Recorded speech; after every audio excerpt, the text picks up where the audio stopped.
تو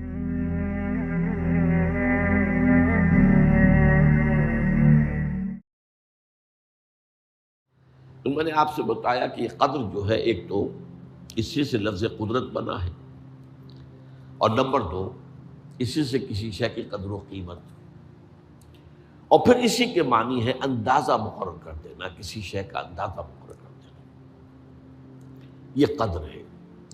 اللہ نے ہر چیز کا ایک اندازہ مقرر کر دیا ہے، اور قدر مقادیر، مشکات شریف میں ایک پورا باب ہے ایمان بالقدر، اس کا عنوان ہے صحیح معنی میں۔ تو پہلی حدیث کیا ہے؟ مسلم شریف کی روایت ہے، عن عبداللہ ابن عمرو بن العاص رضی اللہ تعالی عنہما۔ حضرت عمرو بن العاص جو بڑے سرداران قریش میں سے تھے، بڑے سیاستدان تھے، اور بڑے بہادر انسان بھی تھے۔ ان کے بیٹے ہیں عبداللہ، اور بڑی دلچسپی کی بات یہ ہے کہ باپ اور بیٹے کے مزاج میں بود المشرقین تھا۔ وہ تھے جنگجو اور سیاستدان اور بڑے سرداروں میں سے، یہ تھے انتہائی زاہد و عابد، انتہائی زاہد و عابد۔ انہی کے بارے میں آتا ہے پوری پوری رات کھڑے رہتے تھے نوافل میں، اور ہر روز روزہ رکھتے تھے، جس پر حضور نے یوں کہنا چاہیے کہ ڈانٹ پلائی۔ آپ کو اطلاع ہوئی، آپ نے بلایا، یا عبداللہ اولم اخبر انک تقوم اللیل و تصوم النہار تصوم الدہر، کیا مجھے یہ خبر نہیں دی گئی ہے؟ یعنی مجھے یہ خبر ملی ہے کہ تم پوری رات کھڑے رہتے ہو، نماز پڑھتے ہو، تم ہر روز روزہ رکھتے ہو، اب کیا کرتے؟ بلا یا رسول اللہ، جھوٹ بولنے کا تو یارہ ہے ہی نہیں، اور ہو بھی نہیں سکتا۔ فرمایا لا تفعل، سخت سے بات۔ وہ عبداللہ ابن عمرو ابن العاص رضی اللہ تعالیٰ عنہما اس کے راوی ہیں۔ قال رسول اللہ صلی اللہ علیہ وسلم کتب اللہ مقادیر الخلائق قبل ان یخلق السماوات والارض ب50,000 سنہ۔ اللہ تعالیٰ نے مقداریں اور تقدیریں، ابھی دو الفاظ میں بولوں گا تاکہ آپ کے ذہن میں بات رہے، معین کر دی تھی، لکھ دی تھی آسمانوں اور زمین کی تخلیق سے 50,000 سال قبل۔ یہ ہے قدرہ، ہر چیز کی ایک تقدیر جو ہے وہ معین ہوئی ہے۔ اب آئیے اس میں کتاب سے مراد کیا ہے؟ جو آیت میں نے دوسرے نمبر پر پڑھی آج، سورہ حدید کی آیت، ما اصاب من مصیبۃ فی الارض ولا فی انفسکم الا فی کتاب من قبل ان نبرأ۔ کتاب سے مراد کیا؟ نہیں پڑتی تم پر کوئی مصیبت، کوئی تکلیف، نہ زمین میں نہ تمہاری جانوں میں، زمین میں سیلاب کا آ جانا، زلزلے کا آ جانا، کوئی اور اس طرح کی عمومی ہلاکت کا آ جانا، عمومی تکلیف کا آ جانا، تمہاری جان میں اچانک جو ہے تشخیص ہو گیا کینسر ہے، اچھے بنے تھے، ٹھیک ٹھاک چل رہے تھے، کوئی معمولی سی تکلیف ہوئی، انویسٹیگیشن کیا تو معلوم ہوا تو کینسر ہے، اور وہ کافی بڑھ چکا ہے۔ لیکن جو شے بھی آتی ہے، چاہے تمہاری جان پر آئے چاہے زمین پر آئے، وہ ایک کتاب میں لکھی ہوئی موجود ہے، اس سے پہلے کہ ہم اسے ظاہر کریں۔ یہ تمہیں مشکل نظر آئے گا، ان ذالک علی اللہ یسیر، یہ اللہ پر بہت آسان ہے، بہت آسان ہے، اللہ کا علم کامل ہے۔ تو معلوم ایک بات جان لیجئے کہ حقیقت کتاب سے مراد اللہ کا علم قدیم ہے۔ اللہ کا علم حادث نہیں ہے، معاذ اللہ ثم معاذ اللہ، کہ کوئی شے ہوئی تو اس کے علم میں آئی۔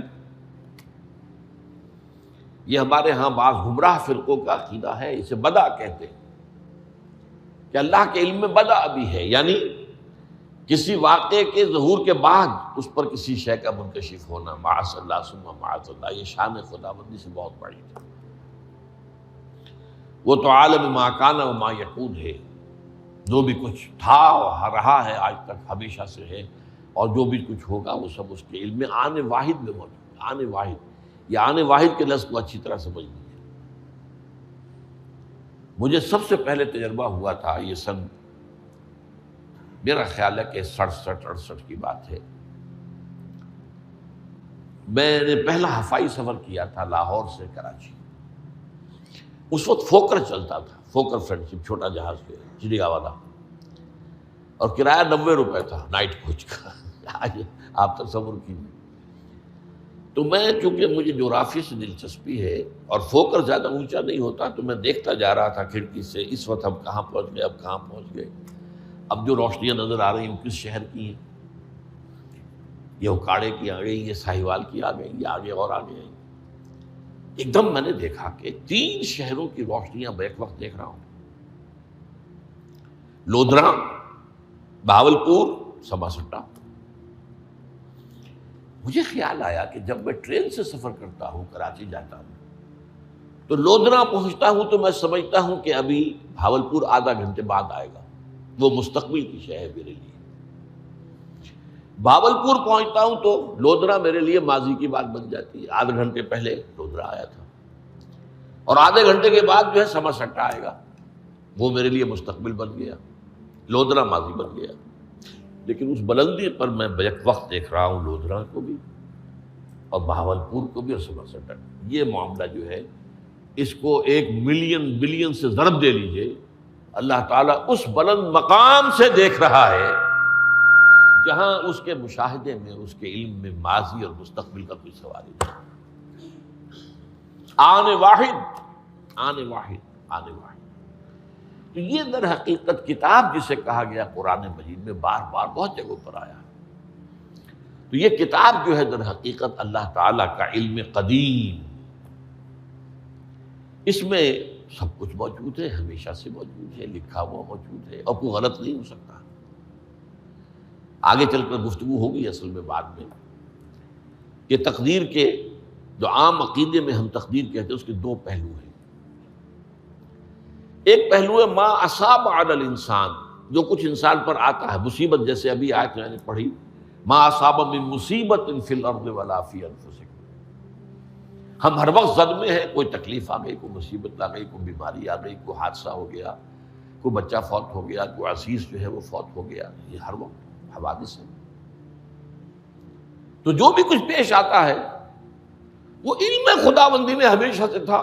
یہی وجہ ہے کہ ایک اور حدیث ہے ابن الدیلمی سے، لمبی حدیث ہے وہ، لیکن اس کے اندر جو آخری ٹکڑا ہے وَتَعْلَمَ، یعنی انسان کے نجات کے لیے لازم ہے کہ یہ بات بھی تم جان لو انما اصابک لم یکن لیخطئک وانما اخطأک لم یکن لیصیبک ولو مت علی غیر ھذا، اگر تم اس کے سوا کسی صورت پر ہوگے تو جہنم میں داخل ہو جاؤ گے، لدخلت النار۔ یہ جان لو کہ جو چیز تم پر آئی وہ آنی ہی آنی تھی۔ دیکھیے ہوتا کیا ہے، کاش کہ میں اگر یوں کر لیتا تو یہ نہ ہوتا، بس یہی ایمان بالقدر کے منافی ہے۔ جو ہوا ہے وہ اللہ تعالیٰ کے ہاں تو پہلے سے طے تھا، ہونا ہی تھا۔ تمہاری کوئی تدبیر، کاش کہ میں اس وقت یہ کر لیتا، یہ لو، اسی لیے ایک حدیث میں الفاظ آئے ہیں ان کلمۃ لو تفتح عمل الشیطان، اس لو سے، کاش، اس سے شیطانی عمل شروع ہو جاتا، کاش کہ یہ ہو جاتا، کاش میں یہ نہ کرتا، کاش کہ ہو جاتا، تو یہ نہیں۔ تعلم انما اصابک لم یکن لیخطئک، تو جان لے اس بات کو کہ جو چیز تم پر آئی ہے وہ ہرگز ٹلنے والی نہیں تھی۔ کوئی تدبیر تم کر لیتے، کوئی کسی وقت کوئی ہیلا کر لیتے، کوئی تم قدم اٹھا لیتے، کچھ بھی کر لیتے، وہ تو آنی ہی آنی تھی۔ وما انما اخطاک، جو چیز تم سے چھوٹ گئی، رہ گئی، نہیں ملی۔ ایک ویکنسی ایڈورٹائز ہوئی تھی، آپ نے بھی درخواست دی تھی، آپ کو نہیں ملی، اب آپ ہو کاش کہ میں نے فلاں سے سفارش کرا لی ہوتی، بس گئے۔ تو جو چیز چھوٹ گئی وہ چھوٹ جانی ہی تھی، اس میں قطعاً جو ہے کوئی شکل، کوئی تدبیر، کوئی سفارش، کسی طرح کا کوئی بھی ہیلا، کوئی جو ہے اس پہ کارگر نہیں ہو سکتا تھا۔ لم یکن لیصیبک ومت علی غیر ذالک، اگر تو اس کے سوا کسی کیفیت پر تیری موت واقع ہوئی، اگر یہ یقین نہیں ہے، یہ ہے تقدیر کا وہ مفہوم کہ جس کا تعلق ہے علی ما اصاب الانسان، جو انسان کے اوپر وارد ہو رہا ہے اس کے ضمن میں تقدیر کا مفہوم کیا ہے کہ جو ہوا ہے وہ تو ہونا ہی تھا، اس میں تو کسی شک و شبے کی گنجائش نہیں، بالکل قطع اللہ تعالیٰ کا فیصلہ ہے۔ البتہ در حقیقت ایک دوسرا پہلو ہے، ما یفعل الانسان، وہ جو انسان کرتا ہے۔ یہاں آ کر یہ تقدیر کا مسئلہ بہت ٹیڑھا ہو جاتا ہے۔ آیا میرے اندر کوئی اختیار بھی ہے کہ نہیں؟ Do I have any free choice؟ یا ہر شخص پہلے سے طے ہے؟ تقدیر کا ایک عام مفہوم یہ ہے، اور اس مفہوم میں بھی بعض روایات بھی ہیں جو اس کی تائید کرتی ہیں کہ ہر چیز پہلے سے طے ہے، لکھی ہوئی۔ اور یہ جو حدیث ہم نے ابھی پڑھی ہے یہ گویا کہ اس کی ایک مثال ہے کہ وہ جو لکھ دیا گیا تھا، فرشتے نے لکھ دیا تھا، رحم مادر میں لکھ دیا تھا، شقی او سعید، یہ بدبخت ہے یا سعادت مند ہے۔ تو ایک شخص پوری عمر نیکی کے کام کرتا رہا، آخری وقت میں آ کر کوئی ایسا حادثہ پیش آ گیا کہ وہ اہل جہنم کے سے کام شروع کر دی اور جہنمی ہو گیا۔ یا ایک شخص ساری عمر جو ہے جہنمیوں کے سے کام کرتا رہا، آخری وقت میں آ کر کوئی ایسی توفیق ملی، کچھ ایسا معاملہ ہو گیا، توبہ کر لی اور اس نے جو ہے اہل جنت کے سے اعمال شروع کرنے کی ضرورت ہوگی۔ تو یہ جو ہے علامہ اصابک کا علیحدہ بات ہے، اور علامہ یفعل الانسان، انسان کیا کرتا ہے اس میں اس کی قدرت کتنی ہے۔ اور یہ ہمارے ہاں فلسفے کا بڑا مشکل موضوع ہے، اسی کا نام ہے جبر و قدر۔ ہمارے اسلاف میں بھی کچھ لوگ ایسے ہیں متکلمین میں سے، دیکھیے ہمارے ہاں ایک وہ لوگ ہیں کہ جو اس پر قناعت کرتے ہیں کہ جو اللہ نے کہہ دیا اور رسول نے کہہ دیا، اس سے آگے ہم مین میخ نہیں نکالیں گے، وہ محفوظ راستے پر ہوتے ہیں۔ لیکن بہرحال انسان کو اللہ نے ایک عقل بھی دی ہے، اور یہ عقل سوالات اٹھاتی ہے، اور جو زیادہ ذہین انسان ہوتے ہیں ان کے اندر ان کی یہ مصیبت زیادہ ہوتی ہے، لہٰذا وہ تو سوچتے ہیں، کچھ نہ کچھ غور و فکر کرتے ہیں، بات سمجھنے کی کوشش کرتے ہیں۔ اس میں اب ہمارے ہاں دو طبقے ہو گئے، جبریہ قدریہ۔ ایک نقطہ نظر یہ ہے کہ انسان مجبور محض، کوئی اختیار نہیں، اور ایک یہ ہے کہ انسان قادر مطلق ہے، جو چاہتا ہے اپنے فیصلے میں مختار مطلق ہے، تو فیصلہ کرتا ہے۔ انہیں قدریہ کہتے ہیں۔ تو جبریہ اور قدریہ ان کی بحثیں ہمارے یہاں، یہ وہی تقدیر کا مسئلہ جو میں نے کہا تھا، بحثوں میں آ کر الجھ جائے، آج تک حل نہیں ہوا، حل ہو سکتا ہی نہیں۔ اب اس کے ضمن میں علامہ اقبال کا ایک شعر آپ کو سناتا ہوں، وہ بہت اچھا لگتا ہے، بہت خوبصورت لگتا ہے شعر ہونے کے اعتبار سے۔ تقدیر کے پابند جمادات و نباتات، مومن صرف اللہ کے احکام کا پابند۔ اس میں انسان سے پابندی کی نفی کر دی گئی ہے، وہ صرف پابند ہے اللہ کے احکام کا۔ نتیجے کے اعتبار سے تو جو یہ شعر کہہ رہا ہے جو بات، وہ صحیح ہے، پابندی اصل جو ہے وہ اللہ کے احکام کی ہے، لیکن یہ کہ تقدیر کی پابندی سے انسان بھی پوری طرح آزاد نہیں ہے۔ یہ سمجھ لینا کہ یہ جمادات و نباتات ہی کا معاملہ، یہ غلط ہے، یہ مبالغہ ہے۔ ظاہر بات ہے کہ شاعر جو ہے، شاعر مبالغے سے بچ نہیں سکتا، چاہے وہ علامہ اقبال ہی ہو، کوئی بھی ہو۔ تو اسی لیے سورہ شعراء کے اندر جو عام شعراء کی جو صفات بیان ہوئی ہیں وہ آپ کے ذہن میں آ گئی ہوگی۔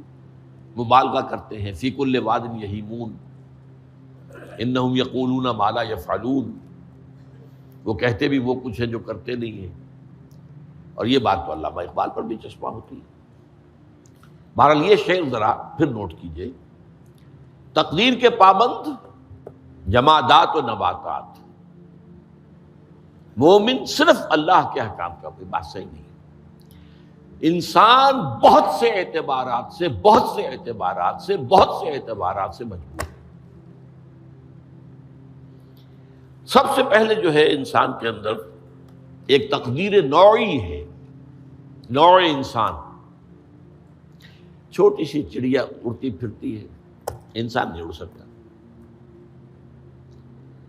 آپ نے ٹھیک ہے مشین ایجاد کر دی، جہاز ایجاد کر لیا، آپ دوڑ رہے ہیں 500 آدمی اور سینکڑوں من سامان لے کر جو ہے وہ جا رہا ہے، 747 ہو یا 757 ہو، یہ کر لیا ٹھیک ہے، خود نہیں اڑ سکتے.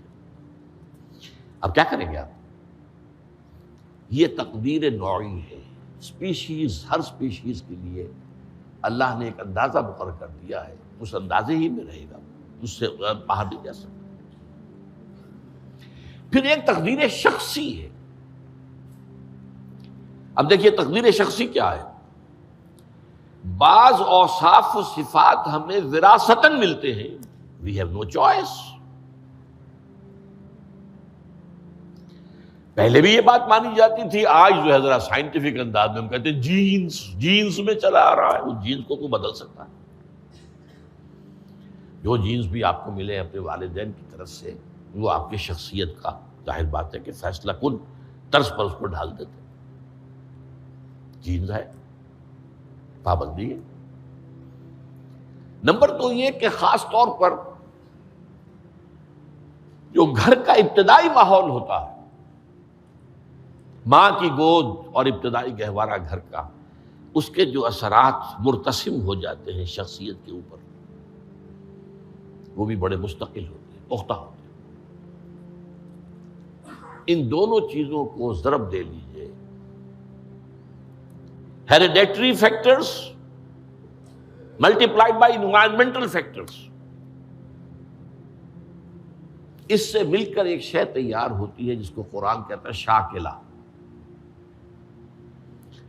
قُلْ كُلٌّ يَعْمَلُ عَلَىٰ شَاكِلَتِهِ فَرَبُّكُمْ أَعْلَمُ بِمَنْ هُوَ أَهْدَىٰ سَبِيلًا. سورہ بنی اسرائیل.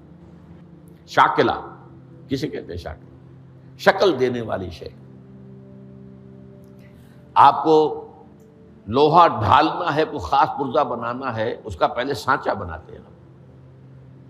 لوہے کو پگھلا کے اس میں ڈالیں گے تو جیسا سانچہ ہوگا ویسا ہی لوہا جو ہے وہ شکل اختیار کرے، اسے شاکلہ کہتے ہیں. یہ شاکلہ جو ہے ہر انسان کا، اس سے باہر انسان نہیں جا سکتا. اس کے اندر اندر سٹرگل ہوگی، اس کے اندر اندر اس کی جد و جہد ہوگی. لیکن اس کا یہ مطلب نہیں ہے کہ اس کا کوئی فری چوائس ہے. فری چوائس ہے، لیکن وہ فری چوائس انہی حدود کے اندر کام کرے گا، اس سے باہر نہیں.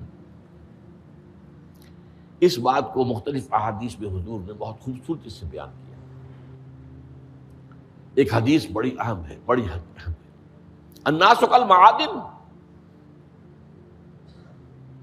انسانوں کی مثال بھی معدنیات کیسی ہے. اب سونے کی معدنیات میں سے سونے کی جو اور ہے، اب پتہ نہیں اردو میں مجھے معلوم نہیں اور کا ترجمہ کیا کرتے ہیں عام طور پر، لیکن جانتے ہیں اور وہ کچی دھات جس سے کو صاف کر دیتے ہیں تو پھر وہ دھات جو ہے خالص شکل میں سامنے آ جاتی ہے. سونے کی اور سے سونا بنے گا، چاندی کی اور سے چاندی بنے گی، سونا تو نہیں بن سکتا. جتنا چاہے صاف کر لیں، وہ اور تو مستقل. الناس کالمعادن خیارکم فی الجاہلیت خیارکم فی الاسلام. جو تم میں جاہلیت کے دور میں، پری اسلامک دور میں جو بہترین تھے، وہی اسلام میں آ کر بہترین ہوئے. وہ اور سونے کی تھی، وہ صاف ہو گئی ہے، اور سونا جو ہے وہ نکھر کر خالص سونا بن کر آ گیا ہے. اسلام نے صاف کر دیا. وہ چاندی کی اور تھی، اسلام نے اس کو صاف کر دیا ہے، وہ نکھر کر چمکتا ہوا جو ہے وہ چاندی بن گئی. لیکن یہ کہ اذا فقہوا، البتہ پھر اس میں ایک اضافہ کیا حضور نے، جبکہ ان کے اندر دین کا فہم داخل ہو جائے تو یہ کہ جو بہترین پہلے تھے وہی بہترین اب ہوں گے. اسلام لانے سے پہلے بھی بہترین ابو بکر تھے، اسلام لانے کے بعد بھی بہترین ابو بکر.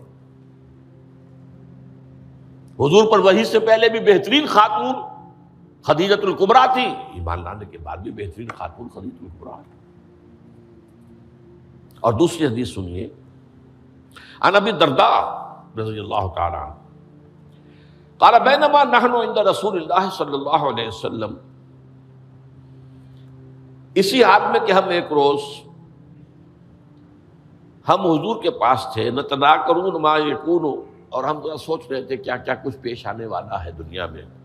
اذ قال رسول اللہ صلی اللہ علیہ وسلم، جبکہ حضور نے ہم سے ایک بات کہی، بڑی غور سے سنیے. اذا سمعتم بجبل ان زال عن مکانہ فصدقوہ، اگر تم یہ سنو کہ کوئی پہاڑ اپنی جگہ سے ٹل گیا تو مان لینا.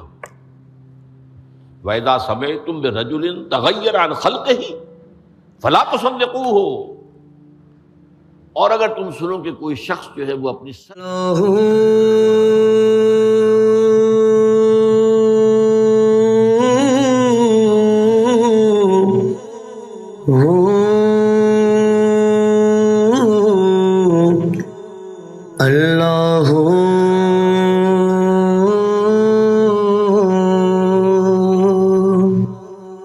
سجنا باجو ذات صفاتاں عشق دیاں،